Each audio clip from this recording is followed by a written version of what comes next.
మహాలక్ష్మి పథకాన్ని యావత్తు తెలంగాణ రాష్ట్ర ప్రజలు మహిళలు ప్రత్యేకంగా స్వాగతిస్తూ ఉన్నారు.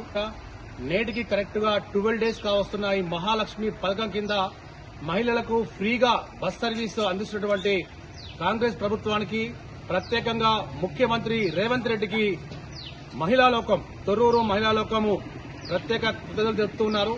ఈ పథకం అనేది మూడింతలుగా ముందుకు పోవాలని, భవిష్యత్తులో మహాలక్ష్మి పథకం కింద ఎలాంటి ఇబ్బందులు రాకుండా బస్సు సర్వీసులు మరింతగా పెంచాలని చెప్పేసి జేఎస్డబ్ల్యూ టీవీ, జై స్వరాజ్య, గోల్డ్ టీవీకి ఇచ్చిన ప్రత్యేక ఇంటర్వ్యూలో తొర్రూరు మహిళలు చెప్తూ ఉన్నారు. జేఎస్డబ్ల్యూ టీవీ మరియు జై స్వరాజ్య వరల్డ్ టీవీ వారికి ప్రత్యేక ధన్యవాదాలు తెలియజేస్తున్నాం.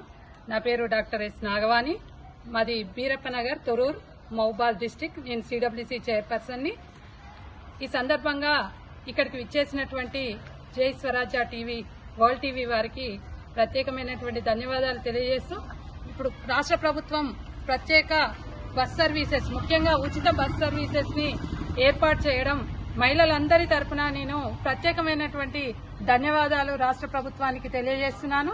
ఎందుకనగా మహిళలకు ఈ బస్ సౌకర్యం ఉచితంగా కల్పించడం ఎంతో గర్వించదగ్గటువంటి విషయం. ఈ సందర్భంగా ఈ విధంగా ఏర్పాటు చేయడం వల్ల మహిళలకు ఆర్థికంగా వారు ఎదిగేటువంటి అవకాశాలను కల్పించవచ్చు. ఎందుకనగా ముఖ్యంగా విద్యార్థులకు ముఖ్యంగా రాష్ట్ర ప్రభుత్వం ఏర్పాటు చేసినటువంటి ఈ ఫ్రీ బస్ సౌకర్యం మహిళలకు ఎంతో ఉపయోగకరమైనది. ఈ సందర్భంగా మేము మహిళలందరి తరఫున రాష్ట్ర ప్రభుత్వానికి ప్రత్యేకమైనటువంటి ధన్యవాదాలు తెలియజేస్తున్నాం. అయితే ముఖ్యంగా రూరల్ బ్యాక్గ్రౌండ్ లో ఉన్నటువంటి అమ్మాయిలకు ఇది ఎంతగానో ఉపయోగపడుతుంది. తల్లిదండ్రులు అమ్మాయిలు చదువుకోవడానికి పంపించాలంటే రవాణా సౌకర్యం కావాలి.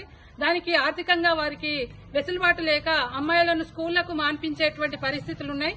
ఇప్పుడు మనం రాష్ట్ర ప్రభుత్వం కల్పించినటువంటి ఫ్రీ బస్ సౌకర్యం వల్ల అమ్మాయిలు ఉచితంగా వెళ్లి చదువుకొని వచ్చేటువంటి పరిస్థితులున్నాయి.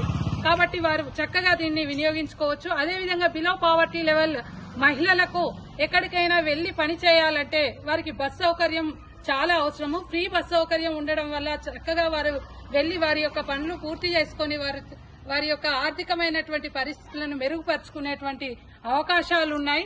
అదేవిధంగా ఇంకొక విషయం ఏంటంటే ముఖ్యంగా ట్రాన్స్పోర్టేషన్ రవాణా సౌకర్యాల విషయానికి తీసుకున్నట్లయితే 3 రకాలైనటువంటి రవాణా సౌకర్యాలు ఉంటాయి. అదేంటంటే పబ్లిక్ ట్రాన్స్పోర్ట్, అంటే గవర్నమెంట్ ఏర్పాటు చేసేటువంటి ట్రాన్స్పోర్ట్, అదేవిధంగా పర్సనల్ ట్రాన్స్పోర్ట్, అదేవిధంగా ప్రైవేట్ ట్రాన్స్పోర్ట్. అయితే గవర్నమెంట్ ఇచ్చేటువంటి దాన్ని మొత్తం కూడా మనం పబ్లిక్ ట్రాన్స్పోర్ట్ అంటాము.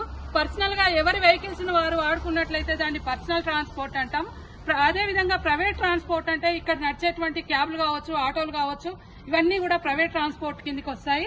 అయితే ముఖ్యంగా గవర్నమెంట్ ఇచ్చేటువంటి పబ్లిక్ ట్రాన్స్పోర్ట్ లో బిలో పావర్టీ లెవెల్ మహిళలు చక్కగా ఉపయోగించుకునే అవకాశం ఉంది. పర్సనల్ ట్రాన్స్పోర్ట్ ఉన్న వాళ్ళు ఎలాగూ వారి వెహికల్స్ లో వారు వెళ్లిపోతారు. అయితే ఈ పబ్లిక్ ట్రాన్స్పోర్ట్ ను వాడే వారికి రక్షణ కూడా ఎక్కువగా ఉంటుంది. ముఖ్యంగా మనం ఢిల్లీ లాంటి నగరాలను చూసినట్లయితే అక్కడ జరిగినటువంటి ఇన్సిడెంట్స్ మనకు అందరికీ తెలుసు. ఒక మహిళను అర్ధరాత్రి ప్రైవేట్ ట్రాన్స్పోర్ట్ లో పోయే పరిస్థితిలో ఆ అమ్మాయి మీద అత్యాచారం చేసి చంపినటువంటి పరిస్థితులను కూడా మనం చూసాం. ఈ విధంగా పబ్లిక్ ట్రాన్స్పోర్ట్ లో పోయినప్పుడు అటువంటి అత్యాచారాలు జరగడానికి చాలా తక్కువ అవకాశాలు ఉంటాయి. ఎందుకంటే చుట్టూ జనం ఉంటారు, చుట్టూ అందరూ ఉంటారు, పబ్లిక్ ఉంటారు. కాబట్టి వారికి రక్షణ కూడా ఎక్కువగా ఉంటది. అంటే వాళ్ళు జాబ్ చేసే మహిళలు కావచ్చు, అదేవిధంగా చదువుకునే అమ్మాయిలు కావచ్చు, వారు ధైర్యంగా వెళ్లి చదువుకొని రావచ్చు, జాబులు చేసి రావచ్చు. అది కూడా ఆ రకంగా కూడా మహిళలకు చక్కనైనటువంటి అవకాశం. అదేవిధంగా అవకాశం ఉంది కదా అని అనవసరమైనటువంటి ప్రయాణాలు కూడా మానుకోవాలి. అయితే మహిళలు ఏంటంటే ఉచితంగా ఇస్తున్నారు కదా అని అనవసరమైనటువంటి ప్రయాణాలు చేసినట్లయితే వారి యొక్క ఆరోగ్య పరిస్థితులు సన్నగిల్లేటువంటి అవకాశం ఉంది. ఆ విధంగా చేయకుండా అవసరమైనంత వరకు మాత్రమే వాడుకున్నట్లయితే అవసరార్థులకు ఉపయోగపడుతుంది ఈ పథకం. అలా కాకుండా అందరూ ఆ విధంగా చేసినట్లయితే, అందరూ ప్రయాణాలు చేసినట్లయితే ఆర్టీసీ మీద పెనుభారం పడుతుంది. తద్వారా గవర్నమెంట్ మీద పెనుభారం పడి అది మళ్ళా మనకు సమాజంలో మన మీదనే మళ్లీ పన్నుల రూపంలో పడడానికి అవకాశం ఉంటది. కాబట్టి అవసరానికి మాత్రమే ఈ ఫ్రీ బస్ సౌకర్యాన్ని వాడుకుంటే చాలా చక్కగా ఉంటుందని నా అభిప్రాయం. అదేవిధంగా ఇంకొక విషయానికి తీసుకున్నట్లయితే ఆర్థికంగా కొన్ని పరిస్థితులను చూసినట్లయితే మహిళలు పోతున్నారు వస్తున్నారు. సాధారణంగా ఒక ఇల్లును మహిళ నడుపుతుంది. ఆర్థిక పరిస్థితులు, ఇంట్లో ఉన్నటువంటి డబ్బులతో కిరాణం ఎప్పుడు కొనాలి, పాలు ఎప్పుడు కొనాలి, ఏ విధంగా ఖర్చు చేయాలనేటువంటిది ప్రతిదీ మహిళకు తెలుసుంటది.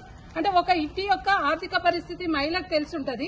ఎట్ ద సేమ్ టైమ్ ఇప్పుడు గవర్నమెంట్ ఇచ్చినటువంటి ఈ అవకాశాన్ని కూడా పొదుపుగా వాడుకొని మన రాష్ట్రం యొక్క ఆర్థిక పరిస్థితిని కూడా చాలా చక్కగా చక్కదిద్దేటువంటి అవకాశం కూడా మహిళలకే ఉంది. కాబట్టి అందరూ కూడా మహిళలు ఈ అవకాశాన్ని సద్వినియోగం చేసుకుని అందరూ కూడా ఉపయోగించుకొని అవసరానికి మేరకు మాత్రమే వాడుకోవాలని తెలియజేస్తున్నాం.